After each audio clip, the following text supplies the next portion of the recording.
जी dear students, तो हमने बात की थी कि who was Mendel and how did he succeed in his inheritance work. कि मेंडल कौन था और उसने फिर इनहेरिटेंस के ऊपर क्या काम किया था, किस तरह से वो कामयाब हुआ था इनहेरिटेंस के लॉज को समझने में। तो अब हम मेंडल के लॉज को वन बाय वन स्टडी करेंगे। सबसे पहले लॉ जो उसने प्रपोज किया था उसका नाम है लॉ ऑफ डोमिनेंस। अगर आपको याद हो तो हमने जीन्स की दो टाइप्स पढ़ी, डोमिनेंट जीन और रिसेसिव जीन। अगर आपके जहन में ये कंसेप्ट होगा तो आपको लॉ ऑफ डोमिनेंस इजीली समझ में आ जाएगा। डोमिनेंस का मतलब क्या है? गालिबियत, किसी एक चीज का दूसरी चीज के ऊपर गालिब आ जाना, हावी हो जाना, इसको क्या कहते हैं? Law of dominance. तो ये लॉ क्या कहता है, इसको समझ लेते हैं। तो इसकी स्टेटमेंट क्या है कि अगर आप दो मुख्तलिफ ट्रेड्स के पेरेंट्स को आपस में कंबाइन करते हैं, यानी फादर किसी और खुसूसियत का है, मदर किसी और खुसूसियत की है, अगर ये दोनों आपस में मिलते हैं, इनके गैमीट्स जब आपस में मिलते हैं तो इनकी आने वाली जो पहली नस्ल है, इनकी आने वाली जो पहली नस्ल है उसमें वो ट्रेड्स अपीयर होंगे, वो खुसूसियात अपीयर होंगी जो नेचुरली डोमिनेंट होंगी, जो नेचुरली क्या होंगी? डोमिनेंट होंगी। ये आगे हम चल के पढ़ेंगे कि मेंडल ने मटर के पौधे के ऊपर जितने भी तजर्बात किए, जितने भी एक्सपेरिमेंट्स किए, तो उसको पता चला क्लियरली कि कौन से ट्रेड्स डोमिनेंट थे और कौन से रिसेसिव थे, कौन कौन सी खुसूसियात पहली नस्ल में जाहिर हुई हैं और कौन कौन सी खुसूसियात पहली नस्ल में छुप गई हैं, जो बाद की आने वाली नस्लों में जाहिर हुई हैं।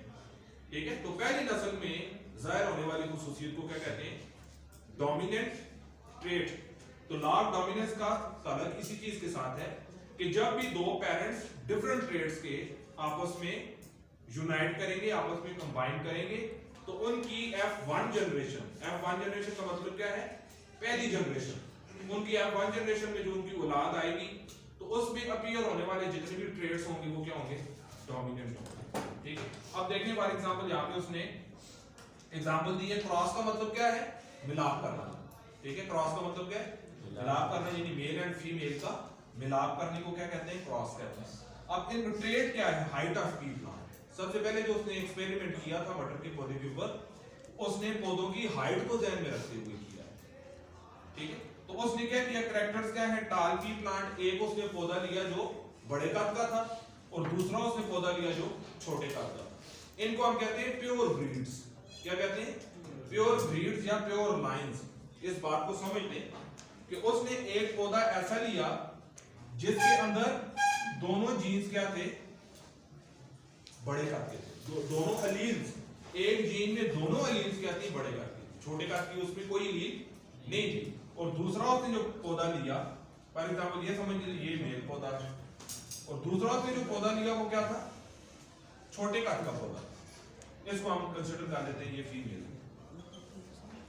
तो मेंडल ने ये कहा कि जब आप दो प्योर ब्रीड्स लेते हैं, यानी खालस नस्ल के बड़े कद के पौधे को अगर आप खालस नस्ल के छोटे कद के पौधे के साथ क्रॉस करते हैं, तो इनके ये जो एलील्स हैं इस तरह से मिक्स होते हैं कि पहली आने वाली नस्ल में हमेशा डोमिनेंट कैरेक्टर अपीयर होगा। और उसने क्या कहा कि मटर के पौधे में डोमिनेंट कैरेक्टर क्या है? कद के वाले से बड़ा कद। कि जब भी कभी कद के वाले से अगर कैपिटल टी आ जाता है और अगर साथ में छोटा टी भी आ जाता है, तो छोटा टी जो है वो अपने कैरेक्टर को छुपा देगा, बड़ा टी अपने कैरेक्टर को जाहिर कर देगा, यानी वो पौधा बड़े कद का होगा। तो यहां पे देखें क्रॉसिंग किस तरह की गई है? प्योर ब्रीड टाल, प्योर ब्रीड स्मॉल। इनमें से एक टी निकल गया और इधर से एक टी निकल गया, दोनों टी बड़े डाल दिए।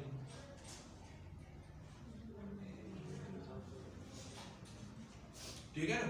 जिस तरह मैंने आपको एग्जांपल दी थी एक्स एक्स एक्स वाई की, किस तरह से मेल प्रोड्यूस होता है, बेबी किस तरह से फीमेल प्रोड्यूस होता है। इसी तरह से कि एक जीन पेयर में होता है ना, यहाँ पढ़ चुके, एक जीन पेयर की शक्ल में होता है। तो जब क्रॉसिंग होती है, जब मिलाप होता है, तो एक जीन का एक एलील अलग हो जाता है, दूसरे का एक एलील अलग हो जाता है और ये दोनों आपस में क्या हो जाते हैं? मिक्सअप हो जाते हैं। तो क्रॉसिंग में ये देखें मिक्सिंग आ गई ना। जब बड़े कद के पौधे का मिलाप छोटे कद के पौधे के साथ हुआ तो आने वाली नस्ल में दोनों जीन्स मिक्स हो गए हैं, बड़ा टी भी आया और छोटा टी भी आया। लेकिन ये जो पौधा होगा इसका जो फिनोटाइप होगा, फिनोटाइप समझते हैं ना, फिजिकल अपीयरेंस जो होगी, जीनोटाइप इसका ये कि इसके जीन में छोटे कद का जीन भी है, बड़े कद का जीन भी है, लेकिन अगर आप जाहिरन इसको देखेंगे, फिजिकली आप देखेंगे तो ये आपको बड़े कद का पौधा नजर आएगा। क्यों? कि मटर के पौधे में जो कद का जीन है वो बड़ा जीन क्या है, डोमिनेंट है। इस लॉ को क्या कहते हैं, लॉ ऑफ डोमिनेंस। समझ आ गई? यानी अगर जो उसकी पहली नस्ल आएगी ना, उस नस्ल में छोटे कद के जीन्स भी शामिल हैं, लेकिन उन्होंने अपने आप को फिनोटाइप में जाहिर नहीं किया। समझ रहे हो? उन जीन्स ने अपने आप को फिनोटाइप में यानी जाहिर जो हम ऑब्जर्व कर सकते हैं नहीं जाहिर हुआ, यानी छोटा कद आया ही नहीं है, सिर्फ कौन सा कद आया है, बड़ा कद आया। इसका मतलब है मटर के पौधे में जो बड़ा कद है, जो ट्रेट है वो क्या है, डोमिनेंट। इसको कहते हैं लॉ ऑफ डोमिनेंस। जिस तरह कल मैंने एग्जांपल दी थी फिजान की आई सी कि इसके अबू की आंखों का कलर ग्रीन है, तो आगे इसके अबू का जो बेटा ये खुद है इसकी आंखों का कलर भी ग्रीन है। इसका मतलब है पहली नस्ल में ये ट्रेट अपीयर हो गया। इसका मतलब है इनके खानदान में जो आई कलर का ट्रेट है वो डोमिनेंट है। ठीक है, पहली ही नस्ल में वो जाहिर हो जाता है। इस लॉ को क्या कहते हैं, लॉ ऑफ डोमिनेंस। तो अब इसने उसको लॉ क्यों कह दिया, क्यों कहा? मेंडल ने जब भी कभी मटर के पौधे के कद के वाले से क्रॉस किए तो उसने हमेशा ये पाया कि जब भी कभी मैं ऐसी ब्रीड्स को आपस में क्रॉस करूंगा जिसमें किसी एक का भी बड़ा कद अगर होगा, तो अगली आने वाली नस्ल में अगर वो बड़े कद का जीन जाएगा तो बेशक बाकी अगर जीन उसके साथ छोटे कद के हैं लेकिन वो बड़ा ही जाहिर होगा। क्या होगा? बड़ा ही जाहिर होगा। तो उसने ये नतीजा निकाला कि मटर के पौधे में बड़ा कद क्या है, डोमिनेंट है। बेशक उसके साथ छोटे कद के जीन्स हैं लेकिन वो जाहिर नहीं होंगे, सिर्फ बड़े कद के जीन्स जाहिर होंगे। अब एक्सप्लेनेशन में क्या है, इसको समझने जो बात मैंने अभी आपको समझाई है ना, ये सारी यहाँ पे एक्सप्लेन की गई है कि मेंडल ने क्रॉस किया होमोजाइगस ट्रू ब्रीडर को। होमोजाइगस का क्या मतलब है, पढ़ चुके हैं। होमोजाइगस वो जीन्स होते हैं जिनमें दोनों एलील्स एक जैसे होते हैं। होमोजाइगस वो जीन्स होते हैं जिनमें दोनों एलील्स एक जैसे होते हैं। देखिए दोनों कैपिटल टी है, और फिर दूसरी जो है वो उसमें दोनों कैपिटल स्मॉल टी है। दोनों क्या है, एक जैसी एलील्स रखते हैं, कैपिटल टी, स्मॉल टी। ये भी होमोजाइगस टाल है और ये होमोजाइगस डाफ है, स्मॉल है। तो इसने कहा कि मेंडल ने जब दो होमोजाइगस ट्रू ब्रीडर्स को आपस में क्रॉस किया, एक टाल पी प्लांट था और दूसरा true breeder Daph P plant था, एक बड़े कद का पौधा था एक छोटे कद का पौधा था, जब इनको आपस में पॉलिनेशन के जरिए क्रॉस करवाया तो these two parents were different in these characters। तो ये दोनों पेरेंट्स अपने कैरेक्टर्स में मुख्तलिफ थे ना, एक बड़े कद का था एक छोटे कद का था। तो the offspring produced in F1 generation, तो इनकी वो औलाद, इनके वो बच्चे जो पहली नस्ल में पैदा हो गए were all tall, सारे के सारे क्या थे, टाल थे। क्यों? कि बड़े कद का जीन छोटे कद के जीन के साथ मिक्स हो गया। जब मिक्स हुआ तो बड़े कद के जीन ने अपने आप को जाहिर किया कद में, छोटे जीन ने अपने आप को छुपा लिया। इस लॉ को क्या कहते हैं, लॉ ऑफ डोमिनेंस।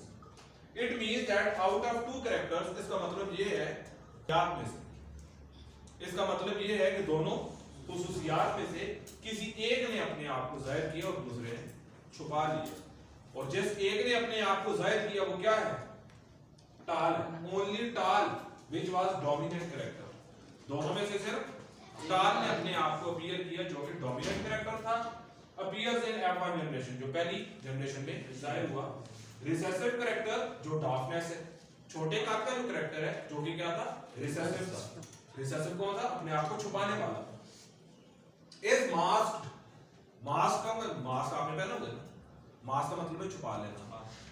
तो दूसरे कैरेक्टर में जो डार्कनेस का कैरेक्टर है, छोटे कद का जो कैरेक्टर है, उसने अपने आप को छुपा लिया इन F1 जनरेशन, पहली जनरेशन। ठीक है, पास करो। अब इस लॉ को हम चेकर बोर्ड के जरिए समझते हैं कि जब आप टाल पी प्लांट को डार्क पी प्लांट के साथ क्रॉस करेंगे तो आपको सिंबॉलिकली कैसे समझ में आना चाहिए कि वाकई जो F1 जनरेशन आई है उसमें सारे के सारे जो पौधे जो क्या थे, टाल थे। ठीक है, अब ये देखें, ये मेल है, मेल प्योर ब्रीड टाल प्लांट, और ये female pure breed dark plant. यानी ये नर खालिस बड़े कद का पौधा और ये मादा खालिस छोटे कद का पौधा। ये दोनों जब आपस में क्रॉस करेंगे तो याद रखें सीक्वेंस क्या होगा, इसको आप इसके साथ, इसको आप इसके साथ, फिर इसको इसके साथ, इसको इसके साथ। ठीक है, तो ये देखें, कैपिटल टी स्मॉल टी हो गया, कैपिटल टी स्मॉल टी हो गया, capital T small T, capital T small T. इसको हम कहते हैं F1 जनरेशन। कौन सी? F1 generation. और ये क्या है? असल में ये देखिए ये क्या है, ये क्रॉस है, दोनों को हमने क्रॉस की है, कैपिटल टी और स्मॉल टी को आपस में हमने क्रॉस किया है। तो ये देखिए F1 जनरेशन में सारे के सारे ये जो आए हैं, देखें ये पहली नस्ल का एक पौधा, पहली नस्ल का दूसरा, तीसरा और चौथा पौधा। तो पहली नस्ल में जितने भी पौधे आएंगे उनमें देखें अलील कैपिटल टी है कि नहीं, है ना? तो ये अलील जब आ जाएगी उस पौधे में तो अपने आप को ये जाहिर करेगी। छोटा टी जो है वो छोटे काट का पौधा है ना, तो ये अपने आप को छुपा देगा। तो मैंने आपको जब जीन समझाया था और अलील जब समझाया था तो मैंने कहा था कि हम आम तौर पे जीन और अलील को कैसे जाहिर करते हैं, अल्फाबेटिकली। और एक जीन पेयर में होता है, उस पेयर में दो अलील्स होती हैं। अब ये दोनों अलील्स हैं, एक बड़े कद की एक छोटे कद की, बड़े कद की छोटे कद की, बड़े कद की छोटे कद की, बड़े कद की छोटे कद की। अब ये चार पौधे जो आएंगे ना, ये बड़े कद के आपको नजर आएंगे, लेकिन आपने अगर ये पता करना है कि ये प्योर है या नहीं, तो इनको आप आपस में क्या कर देंगे, ब्रीड करेंगे। अब इनको आपस में ब्रीड करके देखिए, यानी पहले तो प्योर खालिस नस्ल के थे ना, खालिस नस्ल का बड़े कद का पौधा, खालिस नस्ल के छोटे कद का पौधा। अब इनकी जो पहली नस्ल आई है, इनको आपस में जब हम क्रॉस करेंगे तो ये देखें क्या होगा। देखो ये मेल और ये इनकी फीमेल, तो इसका देखें करके देखते हैं।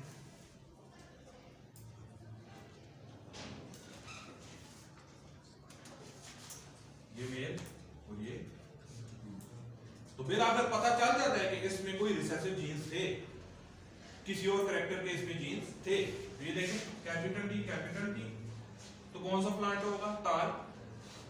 कैपिटल टी स्मॉल टी, कौन सा प्लांट होगा, ताल।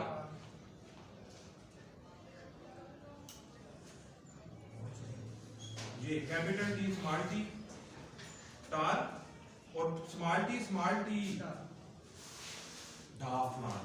अब यहाँ पे कैपिटल टी तो नहीं आया ना, तो ये रेशो जो हमारे पास आएगी, ये रेशो हमारे पास 3:1, यानी 3 हमारे पास टाल आएंगे और 1 हमारे पास डाफ आएंगे। समझ आ गई?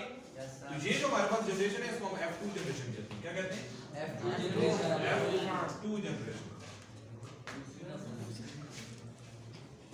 ये दूसरी नस्ल जिसको हम अपनी जुबान में क्या कहते हैं, पौधे। यानी एक बाप है ना, उसका बेटा पैदा होगा, उसका जो बेटा है वो उसकी पहली नस्ल, उसके बेटे का आगे जो बेटा होगा उसकी वो दूसरी नस्ल होगी। तो सबसे पहले हमने खालिस नस्ल के बड़े कद के पौधे को खालिस नस्ल के छोटे कद के पौधे के साथ क्रॉस किया, तो हमारे पास जो पहली नस्ल आई ना वो सारे के सारे बड़े कद के पौधे थे। लेकिन इन बड़े कद के पौधों में छोटे कद का जीन छुपा हुआ था। क्या था? छुपा हुआ था, मास्क था ना। लेकिन आपने जब इनको आपस में क्रॉस किया तो वो फिर अपनी दूसरी नस्ल में जाहिर हुआ 3:1 के हिसाब से, कि पहले 3 जो है वो बड़े कद के हैं क्योंकि उनमें कैपिटल टी था, और फिर आखिरी जो है वो उसमें दोनों जो है वो अलील्स किसकी थी, छोटे कद की थी, और ये छोटे कद का जाहिर हो जाएगा अपने फिनोटाइप में भी। तो मैंने आपको बताया था जैसा जीनोटाइप वैसा फिनोटाइप।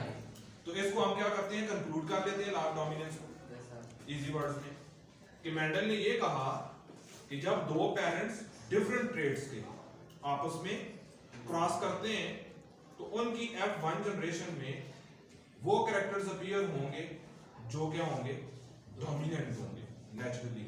जिस तरह यहाँ पे एग्जांपल पी प्लांट में किसकी है, टाल।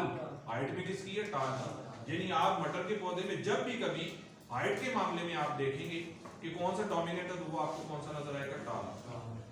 छोटे कद का पौधा हमेशा अपने आप को छुपा लेगा जब भी कभी उसके साथ बड़े कद की अलील आ जाएगी। इसको हम क्या कहते हैं, लॉ ऑफ डोमिनेंस। जब भी कभी, तो आगे आप इनको क्रॉस करते जाएंगे, तो जब भी कभी कैपिटल टी स्मॉल टी के साथ आएगा तो वो पौधा बड़े कद, लेकिन इसको हम क्या कहते हैं, हाइब्रिड कहते हैं। अच्छा, दोनों में होमोजाइगस को हम क्या कहते हैं, प्योर, और हेटेरोजाइगस जीन्स किनको कहा था मैंने बताया आपको। हेटेरोजाइगस जीन होता है जिसमें दो डिफरेंट एलील्स होती हैं, डिफरेंट ट्रेड्स की एलील्स होती हैं, यानी बड़े कद की भी और छोटे कद की भी, ये हेटेरोजाइगस। तो इसको हम क्या कहते हैं, हाइब्रिड। ये जो जनरेशन है ये क्या है, हाइब्रिड।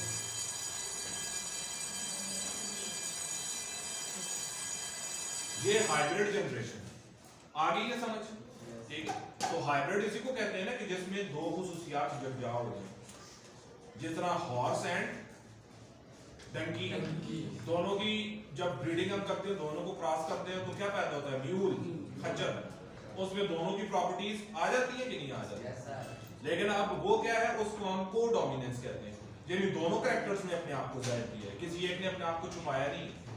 लेकिन मटर के पौधे में जो कद है बड़ा जाहिर होगा, छोटे कद की बेशक अलील होगी, जाहिर नहीं तब तक जब तक वो बड़ा टी हट ना जाए और दूसरा भी छोटा टी आ जाएगा, फिर जाहिर हो जाएगा। जाहिर फिर तो बड़े कद का जीन नहीं है। तो उम्मीद है कि आपको लॉ ऑफ डोमिनेंस की समझ आ गई होगी। अगर आपको हमारी वीडियो अच्छी लगी है तो इसको सब्सक्राइब करें, लाइक करें, दोस्तों के साथ शेयर करें। अस्सलाम वालेकुम।